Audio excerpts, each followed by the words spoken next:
दोस्तों, जैसा कि हम सभी को पता है, अयोध्या में श्री रामलला का मंदिर बनकर तैयार हो चुका है। इतना ही नहीं, 22 जनवरी 2024 को इसमें श्री रामलला की प्राण प्रतिष्ठा भी की जाएगी। जहां वही राम मंदिर है जिसका हर भारतीय ने सपना देखा था, क्योंकि एक वक्त था जब हमारे पुराने राम मंदिर को तोड़कर यहां पर बाबरी मस्जिद को बना दिया गया। इतना भी आसान नहीं था। राम मंदिर के बनने का सफर कई राजाओं द्वारा इसे हानि पहुंचाई गई।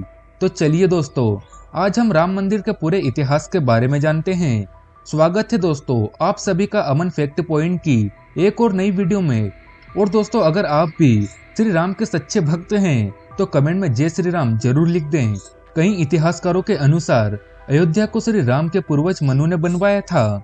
पौराणिक कथाओं के अनुसार ब्रह्मा से जब मनु ने अपने घर बसाने की बात कही तो वे उन्हें विष्णु जी के पास ले गए। विष्णु जी ने उन्हें एक उपयुक्त स्थान बताया।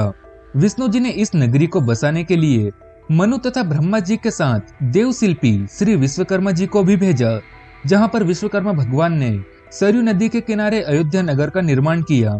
जिस प्रकार आज के जमाने में अयोध्या काफी सुंदर दिखाई देती है, ठीक उसी प्रकार पहले के जमाने में भी अयोध्या काफी सुंदर दिखाई देती थी। यहाँ तक कि उस समय अयोध्या की तुलना स्वर्ग से की जाती थी।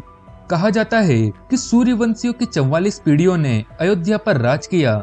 इतिहास में सबूत मिलता है कि उज्जैन के चक्रवर्ती सम्राट श्री विक्रमादित्य एक दिन अयोध्या पहुंच गए।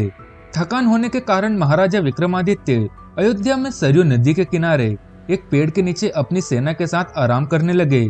उस समय महाराजा विक्रमादित्य को इस भूमि में कुछ चमत्कार दिखाई देने लगे।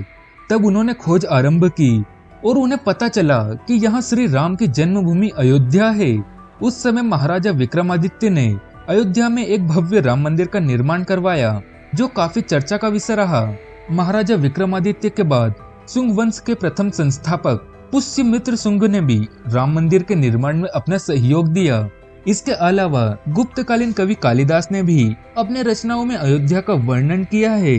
फिर ईसा की 11वीं शताब्दी में कन्नौज नरेश जयचंद आया और उसने मंदिर पर बने महाराजा विक्रमादित्य के शिलालेख को उखाड़कर अपना नाम लिखवा दिया। इसके बाद राम मंदिर पर अनेक आक्रमण हुए। देखते ही देखते यह आक्रमण इतने बढ़ गए कि उन्होंने पूरे भारत पर ही अपना अधिकार जमा लिया। कहते हैं कि सिकंदर लोदी के आक्रमण के बाद भी राम मंदिर सही सलामत था। इसके बाद 14वीं शताब्दी में भारत पर मुगलों का शासन हो गया और यही वह समय था जब राम मंदिर को तोड़ने के लिए कई अभियान चलाए गए। अंततः 1527 से 1528 के बीच इस भव्य राम मंदिर को तोड़ दिया गया और उसकी जगह पर बाबरी मस्जिद का ढांचा खड़ा कर दिया गया। इसके बाद मुगल संस्थापक बाबर के एक सेनापति ने यहाँ पर बाबरी मस्जिद का निर्माण करवाया। कहते हैं कि यही वह मस्जिद है जो कि राम मंदिर को तोड़कर बनवाई गई थी। इसके बाद इस मस्जिद को लेकर हिंदू मुसलमान के बीच कई बार वाद विवाद भी हुए। इस समय भारत पर अंग्रेजों का शासन था और अंग्रेजों ने किसी तरह से इस विवाद को शांत तो करवा दिया। इसके बाद भी कई विवाद होते गए, मगर साल 1984 में विश्व हिंदू परिषद कमेटी ने राम मंदिर निर्माण की प्रक्रिया का आरंभ किया। इसके कुछ समय बाद पूरे देश में सांप्रदायिक दंगे भड़क गए और करीब 2000 से ज्यादा लोगों ने अपनी जान गंवाई। इसके बाद वर्ष 2002 में हिंदू कार्यकर्ताओं को ले जा रही ट्रेन में गोधरा में आग लगा दी गई, जिसमें 58 लोगों की मौत हो गई। कई साल मुकदमा चलने के बाद भी इसका आखिरी फैसला नहीं आ पाया। इसके बाद भी सुप्रीम कोर्ट में कई मुकदमे चलते रहे।